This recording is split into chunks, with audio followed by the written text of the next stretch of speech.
Stockholm. When the coronavirus swept into the Scandinavian countries, Norway and Denmark scrambled to place extensive restrictions on their borders to stem the outbreak. Sweden, their neighbor, took a decidedly different path. While Denmark and Norway closed their borders, restaurants and ski slopes and told all students to stay home this month, Sweden shut only its high schools and colleges, kept its preschools, grade schools, pubs, restaurants and borders open, and put no limits on the slopes. In fact, Sweden has stayed open for business while other nations beyond Scandinavia have attacked the outbreak with various measures ambitious in scope and reach. Sweden's approach has raised questions about whether it's gambling with a disease, COVID-19, that has no cure or vaccine, or if its tactic will be seen as a savvy strategy to fight a scourge that has laid waste to millions of jobs and prompted global lockdowns unprecedented in peacetime. By Saturday, Norway, population 5.3 million, had more than 3,770 coronavirus cases and 19 deaths. Denmark, population 5.6 million, reported 2,200 cases and 52 deaths. Sweden, with 10.12 million people, recorded more than 3,060 cases and 105 deaths. A recent headline in the Danish newspaper Politiken encapsulates the question ricocheting around Europe: doesn't Sweden take the corona crisis seriously? There is no evidence that Swedes are underplaying the enormity of the disease rampaging across the globe. The country's leader and health officials have stressed hand washing, social distancing and protecting people over the age of 70 by limiting contact with them. But peer into any cafe in the capital, Stockholm, and groups of 2 or more people can be seen casually dining and enjoying cappuccinos. Playgrounds are full of running, screaming children. Restaurants, gyms, malls and ski slopes have thinned out but are still in use. The state epidemiologist, Anders Tegnell, said in an interview that Sweden's strategy is based on science and boiled down to this: we are trying to slow the spread enough so that we can deal with the patients coming in. Sweden's approach appeals to the public's self-restraint and sense of responsibility, Mr. Tegnell said. That's the way we work in Sweden. Our whole system for communicable disease control is based on voluntary action. The immunization system is completely voluntary and there is 98% coverage, he explained. You give them the option to do what is best in their lives, he added. That works very well, according to our experience. Sweden's method flies in the face of most other nations' stricter strategies. India is attempting a lockdown that affects 1.3 billion people. Germany has banned crowds of 2 or more people, except for families. In France, residents are asked to fill in a form stating the purpose of each errand when they leave their homes. Each trip requires a new form. Britain has deployed police officers to remind residents to stay home. Still, while Sweden may appear to be an outlier in Scandinavia and in much of the wider world, it is too soon to say whether its approach will yield the same results as other countries. And the Swedish authorities could still take stronger action as coronavirus hospitalizations rise.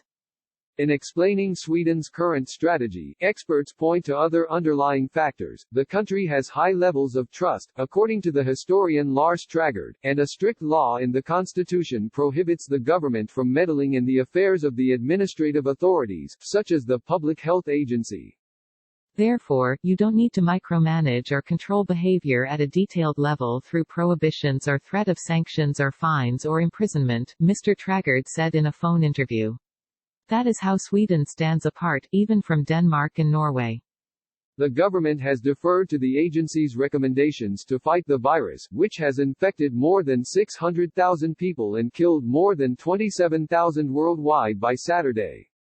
If the health agency were to say that closing borders and shutting down all of society was the best way to go, the government would most likely listen. Mr. Traggard said Swedes' level of trust was manifested in other ways. Not only do citizens have confidence in public institutions and governmental agencies and vice versa, but high social trust exists among citizens, as well.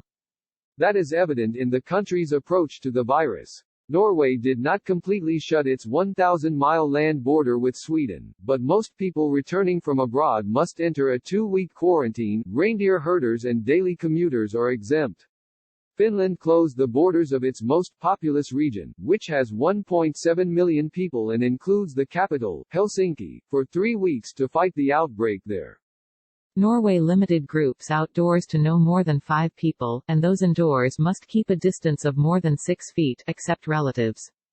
Denmark closed its borders, sent public workers home with pay and encouraged all other employees to work from home. It shut nightclubs, bars, restaurants, cafes and shopping centers, and banned gatherings of more than 10 people outdoors.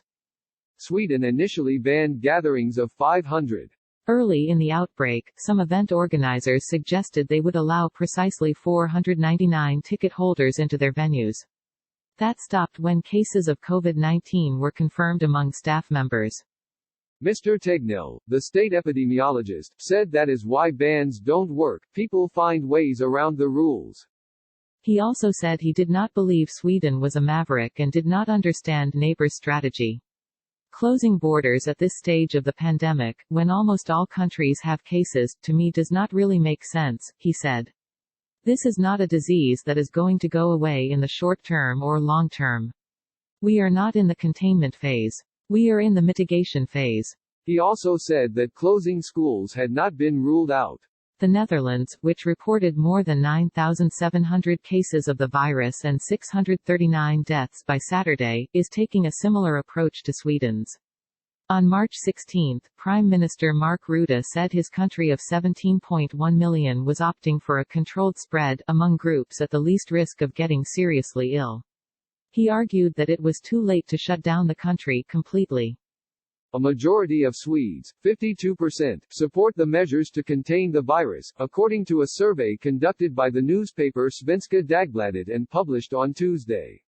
But 14% said that too little consideration was being given to public health in order to benefit the economy. There is growing concern as Swedes prepare to travel to their country houses and to the ski slopes for Easter, even though the Public Health Agency has asked citizens to reconsider such trips. Norway announced a cabin ban to prevent residents from going to their country homes.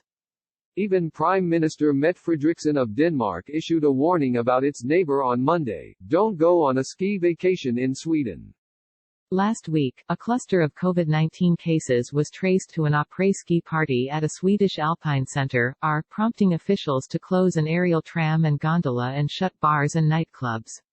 Hundreds of COVID-19 cases in Scandinavia have stemmed from vacationers returning from ski trips in Italy, which has the most cases in Europe, and in Austria. Now, there is a petition on social media to close the ski slopes. Some Swedes have suggested that their country is deviating from most other nations' response to hasten herd immunity, risking lives unnecessarily.